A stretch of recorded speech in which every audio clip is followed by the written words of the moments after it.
본문 말씀의 배경은 성림 강림 후에 이제 초대 교회가 부흥해 가고 있을 때, 그때 이제 복음이 예루살렘에서 벗어나서 사마리아 지역에까지 계속해서 퍼져 나가고 있었던 그런 상황을 말씀해 줍니다. 안디옥 교회가 세워지고 또 이방인의 사도라 갈 수 있는 사도 바울이 이제 회심하면서 그 사건을 통해서 이제 온 세계로 복음이 전파되어지는 그런 상황 가운데 있게 됐습니다. 그렇지만 여전히 복음이 전파되는 일에 있어서 이를 막아서는 장벽들이 있었습니다. 그 가운데 하나는 여전한 율법주의였습니다. 복음의 시대가 열렸지만은 아직도 율법을 지키면서 율법의 장벽을 넘어서 복음으로 나아오는 데에는 어려움이 있었습니다. 이것을 오늘 본문 말씀이 우리들에게 보여주고 있습니다. 본문은 베드로가 본 환상에 대해서 우리들에게 소개해 줍니다. 베드로는 제6시 기도 시간에 기도하기 위해서 지붕에 올라갑니다. 베드로는 복음에 속한 자 되었고 유대교 율법주의자는 아니었지만은 여전히 3시, 6시, 9시 율례를 따라 기도하고 있었습니다. 기도가 끝나고 식사가 준비되는 동안에 베드로는 환상을 보게 됩니다. 어떤 환상을 보게 되는가 하면 큰 보자기 같은 그릇 안에 땅에 있는 4발 짐승과 기는 것과 공중에 나는 짐승들이 있었습니다. 그러니까 우리들이 잘 알고 있는 포유류, 또 파충류, 조류와 같은 짐승들이 들어있었습니다. 그 안에 들어있는 짐승들은 정결한 짐승들만이 아니라 또 부정하고 가증한 짐승들까지 모두 함께 들어있었습니다. 율법에는 정결한 짐승과 부정한 짐승들을 구분해 놓았습니다.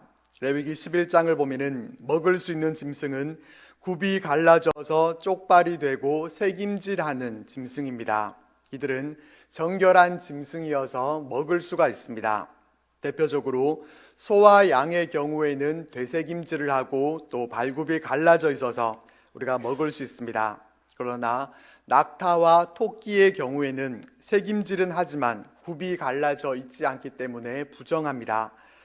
그리고 돼지의 경우는 굽은 갈라져서 쪽발이지만 새김질을 하지 못하기 때문에 부정한 짐승입니다. 새김질과 갈라진 발굽, 이 2가지 조건이 함께 충족이 되어야 정결한 짐승인 것입니다. 이러한 부정한 짐승들에 대해서는 그 고기를 먹지 말고 또 그 주검도 만지지 말라라고 명시되어 있습니다. 베드로는 지금까지 이 율법을 지키면서 살아왔습니다.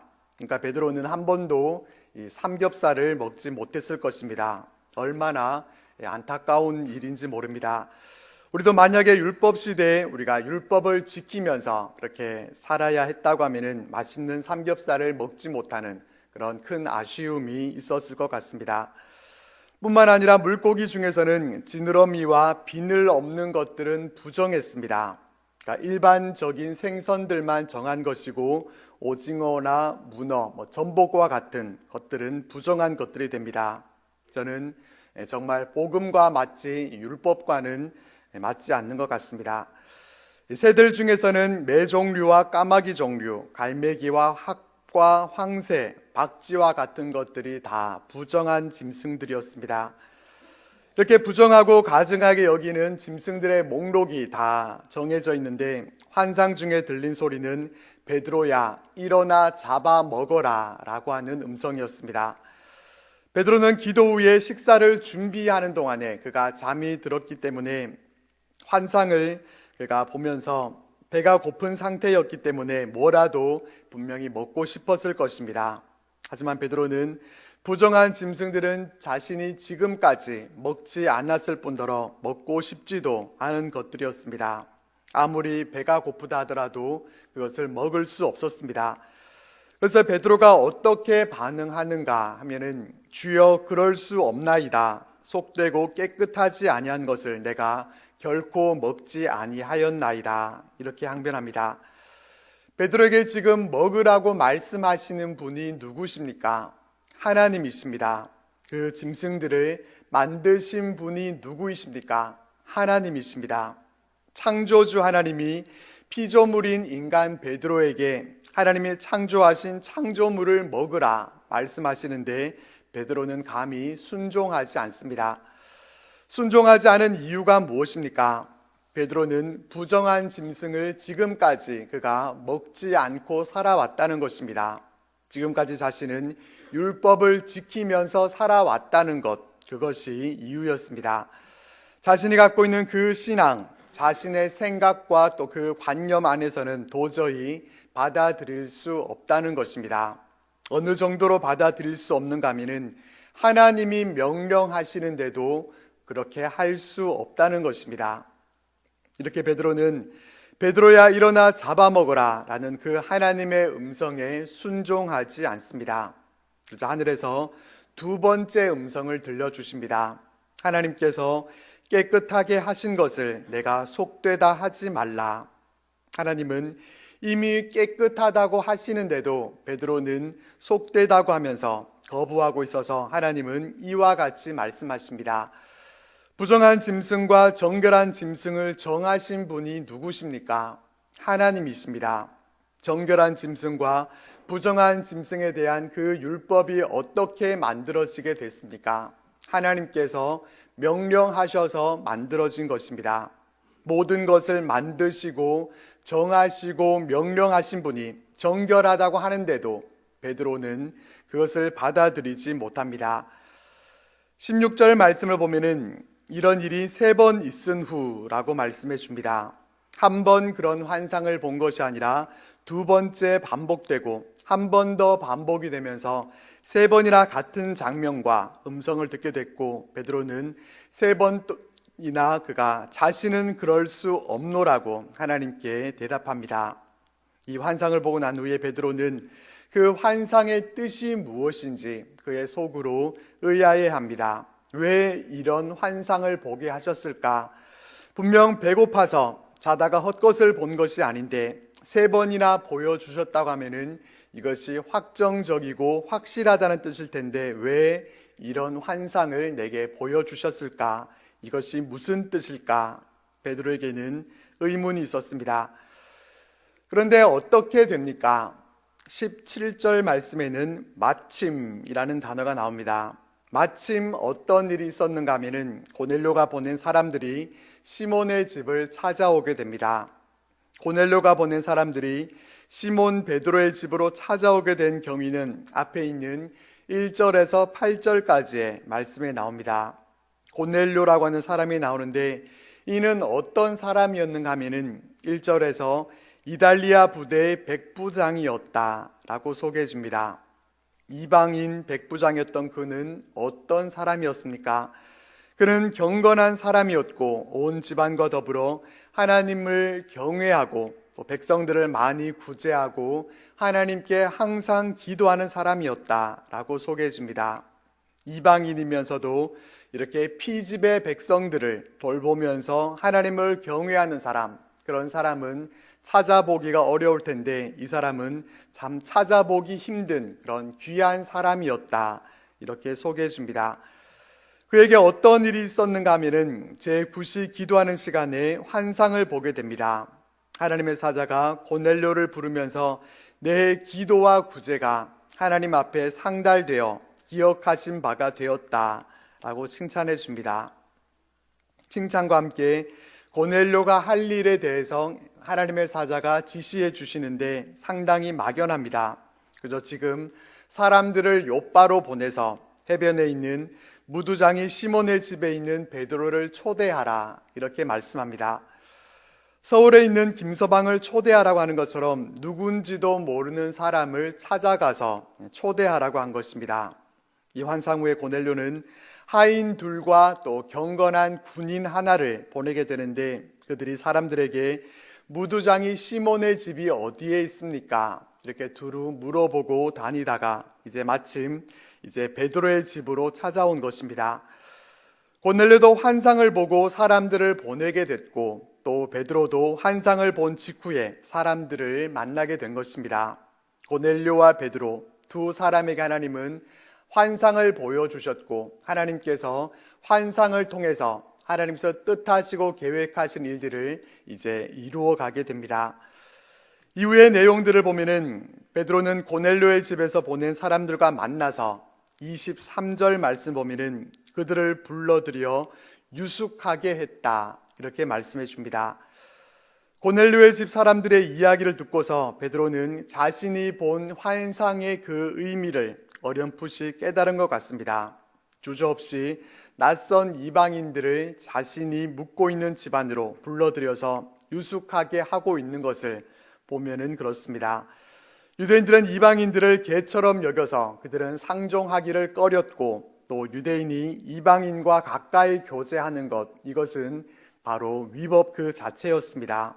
쉽게 말하자면은 베드로가 이방인들을 유숙하게 한 것은 이 유대인들의 그 배경으로 본다고 하면은 불법 행위를 하고 있는 것입니다. 그러나 베드로는 그런 이방인들을 받아들이고 먼 길을 온 그들이 휴식을 취할 수 있도록 배려해 주는 모습을 볼 수 있습니다.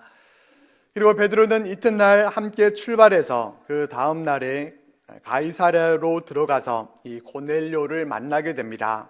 고넬료는 그의 친척과 가까운 친구들까지 불러 모아놓고 이 베드로를 기다리고 있었고, 베드로가 도착했을 때 매우 극진하게 환영합니다. 이어서 베드로와 고넬료는 서로 대화를 나누면서 두 사람의 만남이 오직 하나님의 섭리에 있다라는 것을 서로 밝히게 됩니다. 고넬료는 자초지종을 베드로에게 쭉 설명을 하면서 복음을 듣기 위해서 하나님의 뜻에 순종해서 이 베드로를 초청했다라는 사실을 말합니다. 베드로는 그곳에 모인 많은 사람들에게 복음을 전하게 되고, 또 그곳에 있던 사람들은 성령의 임재를 경험하게 됩니다. 그리고 예수 그리스도의 이름으로 세례를 받게 되는 장면이 이 사도행전 10장의 내용입니다. 베드로는 고넬료와의 만남을 통해서 비로소 하나님이 왜 그와 같은 환상을 보게 해 주셨는지를 깨닫게 됩니다. 베드로가 본 환상, 하나님은 왜 베드로에게 그와 같은 환상을 보여주셨습니까? 한마디로 하자면은 베드로에게 있는 그 편견을 깨트리시기 위해서였습니다. 베드로에게는 아직 율법적인 의식이 그의 삶에 그대로 남아 있었습니다. 예수 그리스도 안에서 복음으로 자유하게 된 자는 이제 더 이상 율법에 얽매일 필요가 없었지만은 우상의 제물이라고 하더라도 또 양심에 꺼리끼지 않는다면 얼마든지 그것을 먹을 수 있었음에도 불구하고 베드로는 예수 그리스도의 복음을 전하는 자였지만 그러나 여전히 율법에 매여 있었던 것입니다. 하나님이 베드로에게 보여주신 환상은 음식에 관한 문제가 아니었습니다. 하나님이 환상을 통해서 베드로에게 깨닫게 해 주시려고 한 것은 바로 이방인에 대한 편견, 바로 이것을 깨트려 주시기 위해서였습니다. 베드로는 전통적인 유대인들이 갖고 있던 그 율법적인 사고 방식으로 이방인에 대해서 아직 편견을 갖고 있었습니다. 복음은 오직 유대인들만을 위한 것이고 이방인들에게는 아직 허락되지 않았다라고 생각하고 있었습니다. 이것은 베드로만이 아니라 그 시대를 살고 있었던 모든 유대인들에게 공통된 그러한 관념이었습니다. 그래서 하나님은 베드로의 그러한 생각을 고쳐주시려고 하신 것입니다. 환상을 통해서 그리스도 예수 안에서는 유대인이나 이방인이나 차별이 없고 누구나 복음으로 구원받을 수 있다고 하는 그 사실을 가르치시고자 한 것입니다. 우리는 어떻습니까? 우리에게도 베드로가 가졌던 그런 편견과 선입견, 이러한 것이 우리들에게도 있지 않습니까? 편견이라는 말은 어떤 사물, 현상에 대해서 그것에 적합하지 않은 의견이나 견해를 가지는 태도를 말합니다. 다시 말해서 특정 인물이나 사물 또한 어떤 일에 대해서 가지는 한쪽으로 치우쳐져 있는 판단, 의견을 가리키는 말입니다. 또 선입견이라고 하는 말은 어떤 사람이나 사물, 또 주장이나 주의에 대해서 직접 경험하지 않은 상태에서 미리 그 마음속에 굳어진 상태를 가리키는 말입니다.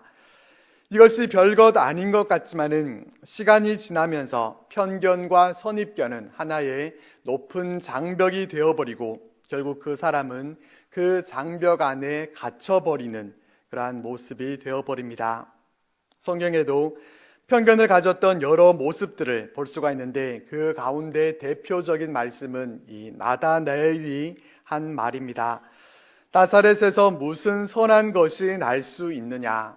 이것이 그 시대 사람들이, 그 지역 사람들이 갖고 있었던 선입견이었습니다. 나사렛과 같은 곳에서는 결코 선한 것이 날 수 없다는 것입니다. 당시 나사렛은 이방인들의 출입이 잦은 곳이었고 또 범법자들이 법을 피해서 숨어 들어가는 그러한 곳이었습니다. 그만큼 소란스러운 곳이었고 한마디로 하자고 하면은 수준이 떨어지는 그런 천한 곳이었습니다. 범죄자나 어떤 안 좋은 일이 생기게 되면은 혹시 그 사람 나사렛 출신 아냐? 이렇게 물어볼 정도로 그렇게 천대받는 곳이었습니다. 나사렛이 그런 곳이다 보니까 나사렛 출신 예수님도 인정받을 수 없었습니다. 율법사들과 바리새인들과 대제사장들은 미천한 나사렛 출신인 주제에 어디서 선지자 노릇을 하느냐, 예수님을 용납할 수 없었습니다. 나사렛 마을 사람들 역시 마찬가지였습니다. 예수님이 탄생하신 곳은 베들레헴이었지만은 사실 예수님의 고향이라고 할 수 있는 곳은 예수님이 자라나신 이 나사렛이었습니다. 하지만 나사렛 사람들은 어떻게 예수님을 대했습니까? 이 사람이 마리아의 아들 목수가 아니냐, 야고보와 요셉과 유다와 시몬의 형제가 아니냐, 그 누이들이 우리와 함께 여기 있지 아니하냐. 예수님이 자기들과 함께 자란 모습을 봐왔고 그 누이들이 우리와 결혼해서 이렇게 함께 살고 있는데 천한 목수 출신인 예수가 무슨 메시아란 말인가? 그들은 예수님을 배척하고 예수님을 받아들이지 않습니다. 결국 예수님은 나사렛에서는 아무런 권능도 행하실 수가 없으셨습니다.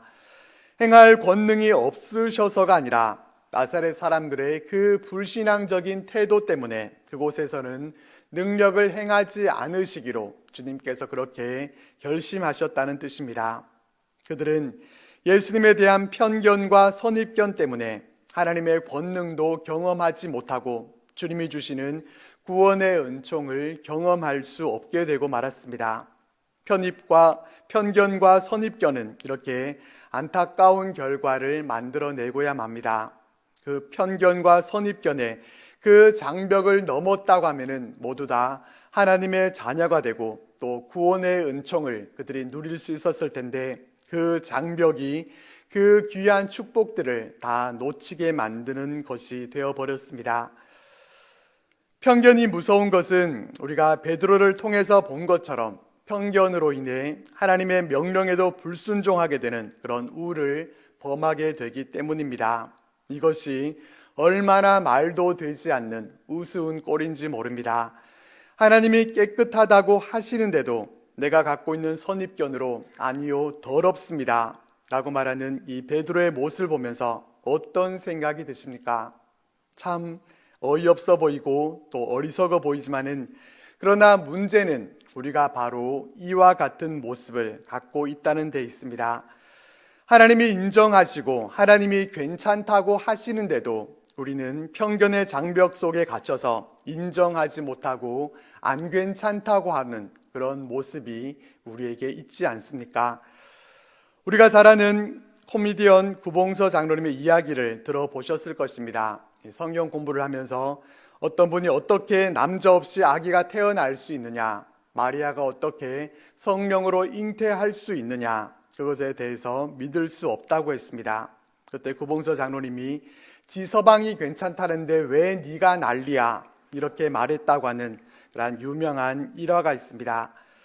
이 이야기와 같이 하나님께서는 괜찮다고 하시는데도 자신의 관념 속에서 자신은 끝까지 안 된다 그렇게 고집하는 경우가 있습니다.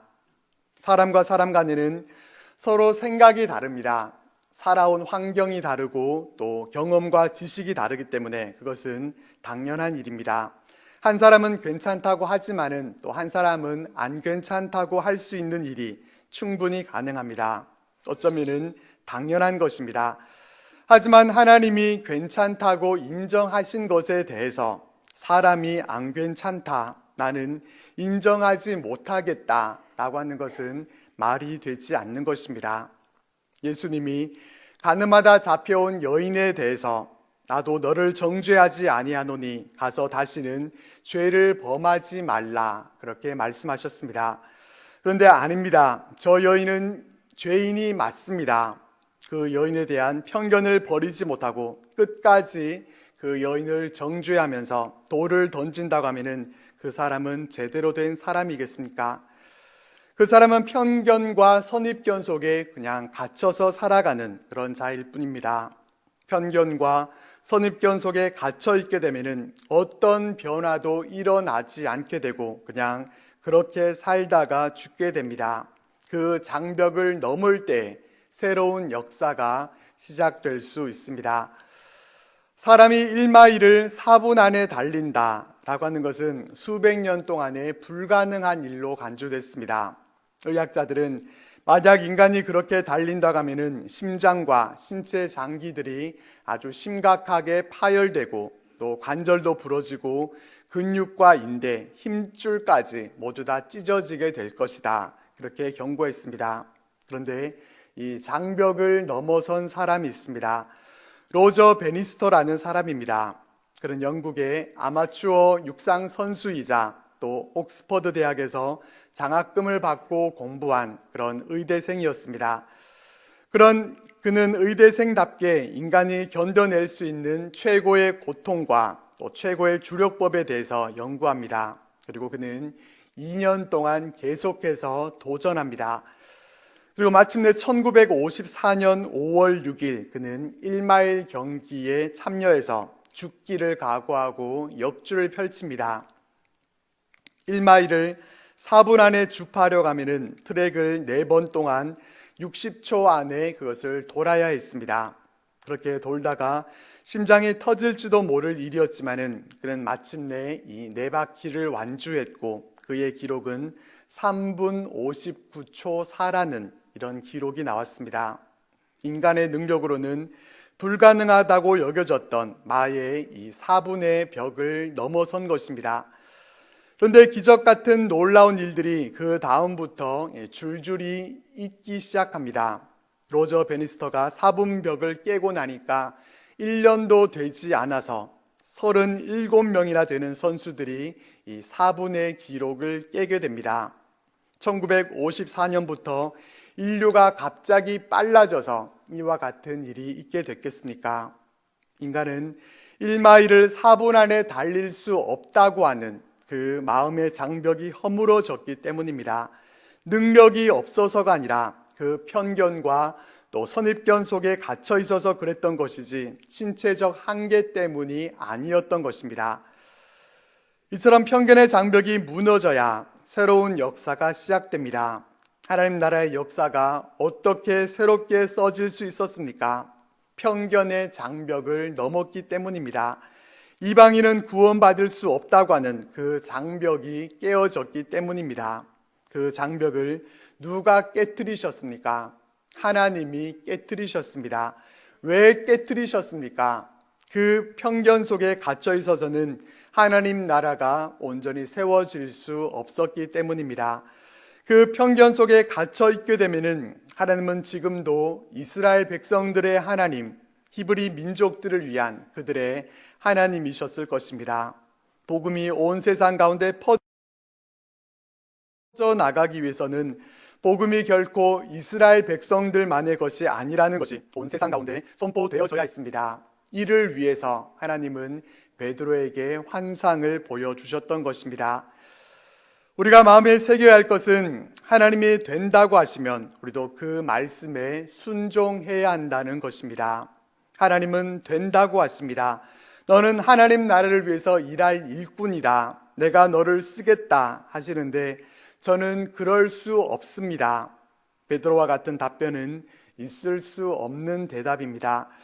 하나님은 자신 안에 있는 그 마음의 장벽을 깨트리기를 원하십니다. 나는 할 수 없다. 나는 안 된다는 그 장벽을 넘어서 하나님은 순종으로 나오기를 원하십니다. 하나님은 내가 저 사람을 용서했다고 하시는데 나는 용서할 수 없습니다. 하나님은 깨끗하게 하셨다고 하지만 저는 인정하지 못하겠습니다. 이와 같은 태도가 아니라 하나님이 된다고 하시면 저도 됩니다. 저도 그렇게 인정하겠습니다. 저도 그렇게 하겠습니다. 이와 같이 순종의 믿음으로 나아갈 수 있기를 바랍니다. 우리 안에 있는 모든 편견의 장벽들을 넘어서 하나님의 음성을 듣고 그 음성에 순종함으로 나아가서 하나님 나라의 새로운 역사들이 우리를 통해서 우리의 삶과 또 우리의 가정과 우리가 속해 있는 공동체 가운데 더욱 힘있게 펼쳐져 나갈 수 있기를 축원합니다.